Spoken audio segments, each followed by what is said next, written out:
Hello and welcome to the Claret and Blue podcast, a late night upload, John, for you and I. You've been to the press conference today for the Brighton match, and there was an embargoed line about Ollie Watkins and his fitness, I guess, and why his form is as it is. I'm not sure what we've titled this, but the thumbnail has the truth, which probably seems quite dramatic. But we've heard from Unai Emery for the first time in kind of real detail about Ollie Watkins' form and why that is. So it's kind of the truth behind why he's not been playing so well. We get loads of questions about him. So this is kind of a piece for us to sit down and react to the story that you've written today with other journalists as well. So do you want to just explain what the news is for those who maybe haven't caught it and are watching this first, which would be mad, but just kind of give us a general overview. Okay, yeah, so just like that, Dan, we wanted to get a podcast out about Watkins in general and have a proper sit-down discussion about him, but really this sort of, matches things together a little bit. So now we are aware, as Emery has said, that Ollie's got pain in his knee at the moment, and they're managing his minutes, but also his training. So, for example, he didn't train on, where are we today? Tuesday. Yeah, he didn't train on Monday. Yeah. So they're managing his load because of some knee pain, and Emery also spoke about how it's something that he's been dealing with or had dealt with previously. And I don't know in terms of a complete timeline of he's been dealing with this throughout, let's call it 16 or 17 months. But we know that at the start of last season, of course, when John Duran was coming off the bench and scoring goals and rescuing Villa at the time, and we were saying, weren't we, when he'd come off the bench and score goals against Everton and the second goal against Leicester, for example. We spoke about in those moments how Villa's results and where they are in the league table and the points that they took from those matches at the time, without Duran, I really don't think we would have been kind of anywhere near it even come January. So firstly, the difference is now that we don't have Duran, and that's one point. And then we've spoken about how when players aren't scoring goals or performing, they need others to step up. That's the point of having a squad. So we'll go on to that soon. But the kind of key point of why we're doing this video is to explain a large reason to why Watkins has scored. I think it's 4 goals in 33 or so appearances for Villa now. His last 33 appearances, 4 goals. That's nearly a season, and obviously the output is very low. And again, we don't know exactly day to day, month to month, week to week, when or how Ollie Watkins has been feeling in terms of his body. But right now, we know, as Emery has said today and revealed really in some detail, that, he's been dealing with some knee pain, and it's something that Villa are managing. I kind of want to get in early doors here that people listening to this will know that we're Ollie Watkins fans. And we backed him, and at the start of the season, he started pre-season so well. I was like, oh, yeah, this might be the year he gets 20 goals. 25, I actually think I might have said, because he needed 26 to get to 100. And if he's on at 93, he'll just power on and keep scoring. I don't think he's going to get to 100 Premier League goals this season. It would require a goal a game at this stage, which is not... it might happen, John. Who knows? I'm a big fan of Watkins, as I said. No, but seriously, that's not going to happen, is it? So he's not going to have as good a season as he's had in years gone by. He'll probably have his worst output for us, especially if he is managing this problem for the next however long. This is part of the issue. We don't really know the extent of it and how much it's going to affect him from here on out as well. I don't want this to come across as like, oh, well, that's the reason why then he's got an injury. Told you, like, we know he's a good player, so oh well, it doesn't matter. Because it does matter. Firstly, that he's not scoring goals, and he might not score many goals this season. And as we spoke about, you're not always going to score from outside the area. You're not always going to rely on Matty Cash scoring a couple or Wendy or whatever. You need a striker as a focal point to lead the line and get 10 or 12 and really be the guy. Yeah. That could still be Watkins. He could still get to double figures if this injury is not a serious thing that kind of plagues him all season. A couple of games missed, maybe, and that just gives him a bit of okay, I feel better now. Like, I know that sounds mad, and it's probably much more complicated than that, but he can still come good. But if he doesn't, that's not only a problem for him and the rest of his career, basically, for the kind of age that he's getting towards, but also for Villa. They need a striker. They need goals. They need somebody that they can rely upon, and they don't have that at the moment. So this isn't a pro Watkins, it's okay, it's an injury. That explains it all. It does explain it to an extent, but that doesn't fix any kind of problem. Like, this is quite a big issue for Villa. Yeah, I think there's several routes that you can take this conversation down, and we want to kind of keep it condensed, don't we, Dan? But it's mainly just it's mainly just that, again, we have a bit more clarity now, I think, because. And I'll read some. We've kind of gone, oh, maybe it's a knock, and everyone's going, but he did this and he did that, and it's now we've spoken about it. Yeah, I think a recent podcast was at a Q&A after Wolves. We inferred there's kind of a bigger element here at play. It's not just a confidence issue anymore. It's not. It's not. He's not a good player. Of course, he's a good player. He scored 19 goals, 16 goals. Consistently breaking records for Villa. Broke the Premier League record score for Villa last season. All those things are true. So there has to be something else, and we know from last season, last summer even. So after the Euros, he was already playing something. During the Euros, he was playing with a bit of an issue. Yeah. Missed pre-season, didn't he? Not last pre-season, the pre-season before that, when we were playing Leipzig and the Mexican team that we played, Club America. So he's had those issues, and unfortunately, it's not something that he's managed to just shake off in time for this season. Don't get me wrong. In the summer, as you say there, 5 goals, I think it was in 5 games or so. He looked as sharp as he's ever looked, to be honest. And me being out there, I was thinking, oh wow, okay, here we go. So do you think that? And I've not read all the Emery quotes. You've only just put the piece out. Is this in a minute? Yeah. Do you think this is he picked up a problem 12 months back more, and he's had it every single day since, and this is a problem that he's managed, or is it something that comes and goes and it's flared up at the start of this season, for want of a better phrase? Well, yeah, this is not something that we know. I don't know if it's something the club will want to say anyway, but it's clearly something to have knee pain back then. So let me read some quotes. So Emery said he's keeping a small pain in his knee since last year when we started the season back in August. He was feeling more or less the same pain he's feeling now. So he's essentially saying, and we don't know this for absolute certainty, but to have knee pain then, knee pain now, it's obviously I'm not saying it's a chronic problem or anything like that, but there's something there, right? It's something that he's managed, and maybe it was fine, and a few months ago or in the summer, and now it's recurred. We're not totally sure, but it doesn't sound good. He goes on to say he's not feeling 100%. We are trying to manage it with him. We're trying to get him completely without pain, and through this to feel better again and having more confidence to score goals. We want Watkins to get the best fitness with no pain and playing consistently. And then that led to suggestions, because straight away, in the press conference, and the question followed up by Tom Colomossi saying that, well, okay, is this a situation where surgery is needed? Because to have a knee issue, especially at the age that Watkins is in, that's not ideal.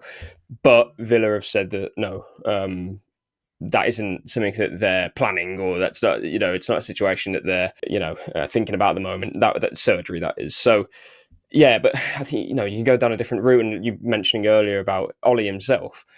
You got the World Cup coming up next summer as well, and part of me is already feeling a little bit devastated. And by the way, I hope he scores twice against Brighton tonight. and we're looking at Ollie Watkins thinking, oh well, is he turning the corner? Tomorrow, John. We're not playing at 11 o'clock tonight, are we? All right, yeah, goodness me, yeah, it's late. I'm in the wrong place if we are. But that's again, Ollie can go on a great run of form here. But the point being that if he's had a knee issue back then, and he's having a knee issue now, and he's dealing with pain in Villa and managing his load, it's just not ideal. He can't be having a nice time, can he? He's a goal scorer, isn't scoring goals, and he's in pain in a World Cup year. Yeah, this is the route I was going to go down. Mentally, that's crap. That's really crap. You've got the fan base on your back, let's have it right, because everyone's looking at him and thinking, why can't he score goals this season? What's going on? He's not performing to the level he was. Watkins isn't one to tweet. I don't know if he has Twitter, actually. He's not one to post loads of Instagrams or whatever. He's not a social media kind of heavy guy. Yeah. Doesn't do many interviews either, just like in the press and stuff. No, he doesn't.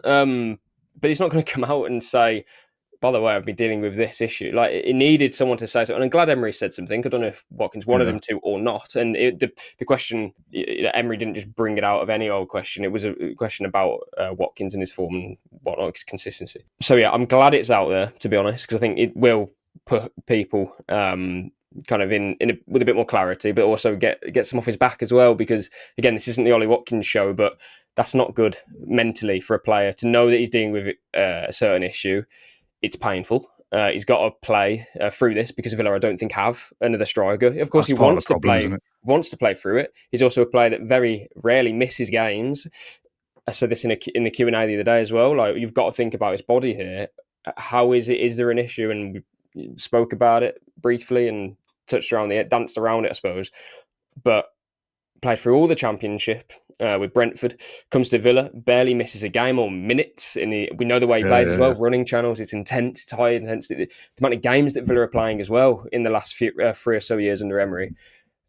It's not a surprise to me that this happens. Any football player, breakdown sounds too dramatic here, but will pick up issues. And Do you think My that goes issue. back to? Sorry to interrupt. Do you Sorry, think that go goes on. back to I'm maybe adding context here to something that doesn't exist, but because this has been some kind of ongoing issue that he had pain at the start of last season and pain of this one, doesn't mean he's had pain for 12 months every single day, but it might No. come and go or whatever. And when we're talking about, well, in the big games, he's dropped Watkins and played Rashford. Well, maybe that was a moment of a flare up that he has got pain during those Maybe, periods, and you can add context backwards if that makes yeah, sense. I mean, we don't know. So, I mean, Watkins obviously after those games was banging on Emery's door saying, "Why not I True, play yeah. him?" But at the same time, obviously, as you say, there's ways of dealing with things for certain matches. I don't know, be it, and I don't know if this happened, but you can have injections or whatever it may be to, Yeah. painkillers or whatever. But clearly, this is just something that's been happening, and it's not ideal for anyone. And as kind of finish my point, then just to say, the reason why I think it's even worse is that we don't have Duran to come on, as I mentioned at the start. Marlon can play up front, and Emery spoke about Marlon in the press conference to a point, and essentially said that he's going to have to try and take the load off him at some points. Yeah. Of course, he did on Sunday against Wolves. I just think Villa are going to have to change the way, not necessarily the way they play, because I don't think that will happen, but they are going to have to amend what they do. It's a different way of saying it, really, in the final third to suit Marlon, because Ollie Yeah. Watkins has been the focal point of that attack, scoring not all the goals, but a large quantity of goals. A high percentage of the goals that we scored under Emery must have come from Ollie Watkins. We can't forget the assists that he gets as well this season. 0 assists, 1 goal in 19, I think, or 18, 19. 0 assists. That's very unlike Ollie Watkins, very unlike Ollie Watkins. So when we were backing him a couple of months ago to be scoring and to go and bounce back into form, we all still need to back him now, probably even more so now. It's such a difficult situation because when he plays now, there's kind of laser focus on him in a different way.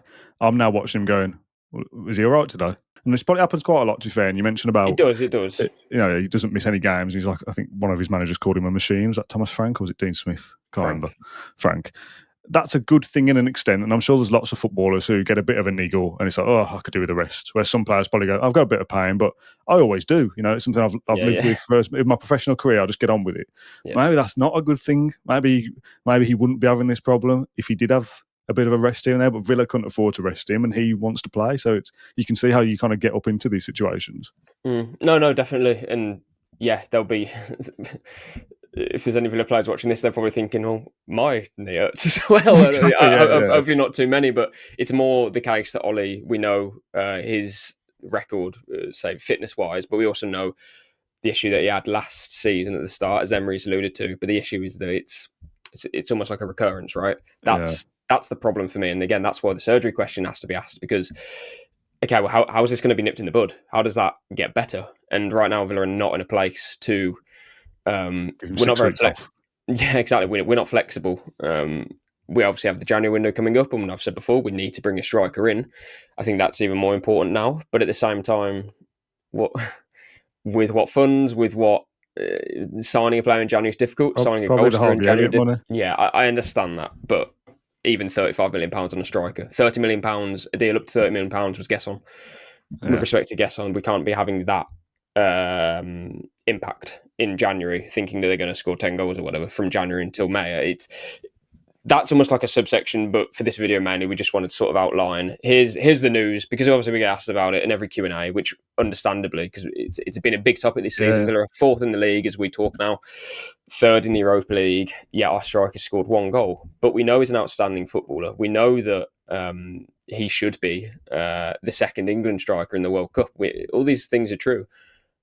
There's always a reason why, none of this should be a real shock when you add it all together, but now we have that clarity. I think it's a good thing that it's come out, put it that way.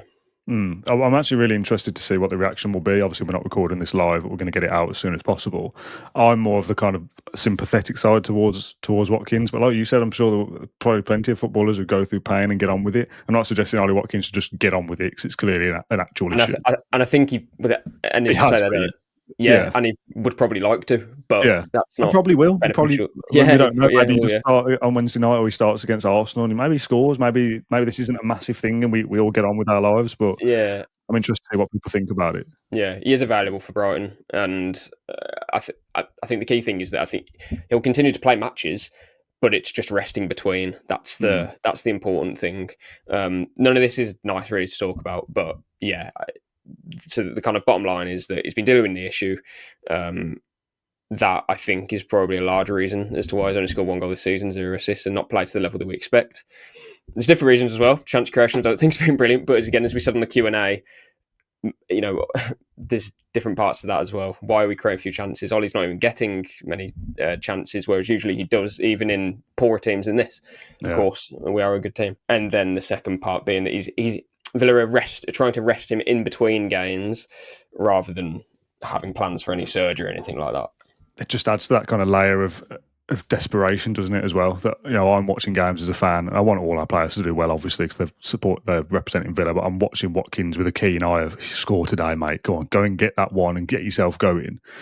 That now, if he is going to keep playing, and then this is just to exemplify the point, plays on the weekend, doesn't train at all week. If that's the process to get him through games, and he's still not scoring, even though he's getting the opportunity to play, that's an extra level for the mentality and the confidence side of things, that I'm managing to get myself through 60 minutes or 70 minutes or whatever every week, and I'm really struggling in the week to get to play on a weekend. I still haven't scored. Like, it's now this kind of pressure cooker environment that when he does score, and I hope it's when rather than if, his first goal, that will hopefully give a bit of a lift to the other side of the argument as well. Absolutely. I hope it's Wednesday. Yeah, I do. I'm trying to go into his head, and I am thinking one of the highlights of his career would be scoring to send England into that Euro 2024 final against Holland. The thought for him of not being on the plane for the World Cup, it must be killing him. Yeah. And of course, he missed out on the latest squad, and Tuchel mentioned it's his fitness. Again, those things, we now have that clarity as to why. Presumably, it's the same issue. But I just know that must be eating away at him, the thought of not being on that plane. So for different reasons, he needs to get himself fit and scoring goals. It's all been played up here. That's like, for example, on Monday, he's working with the physios. He's not on the grass scoring goals or combining with his teammates or whatever it is. But there's a lot of elements to this, and that's why I'd probably just end it with, we just need to give him his. It's difficult for me to do in the press box. But I just think the fans need to give him his, that unconditional love and support. He's been absolutely crucial, vital, integral to what we've done as a club under Emery. Whatever happens in the future happens in the future. But for now, we need to give that back to him and just support him, because again, nothing's going to change until January. Villa aren't going to get in another striker to help Watkins as well. It's not that we're just replace him. He's that's that. No, I think you need the striker in to allow Watkins to rest. And maybe in the last 2 months, there could be a situation where in the last few months of the season, Watkins has managed to have that rest because you've taken the load off him by having another body, and then he's firing away. Yeah, maybe. Hope so. In Istanbul and all sorts. So, yeah. Yeah, okay. We'll wrap up there, John, because I want to get this video out tonight as soon as possible, and it's getting late. So thank you for your thoughts, and thanks for sharing. Obviously, the press you were at today, that was the embargo section, so you'll have seen everybody else post about it at 10:30. So we wanted to jump on and have our thoughts as well. So thanks, John, for that. Thank you for watching along or listening to this episode of the Claret and Blue podcast, sponsored by NordVPN and FPro. The links to both of those are in the description down below. We'll be back for the post-match show against Brighton, where we're hopefully talking about an Ollie Watkins hat-trick or something. Imagine that, the mood tonight versus the mood tomorrow. Unbelievable scenes. Yeah. I don't know who that's with yet, but that'll be myself and a guest.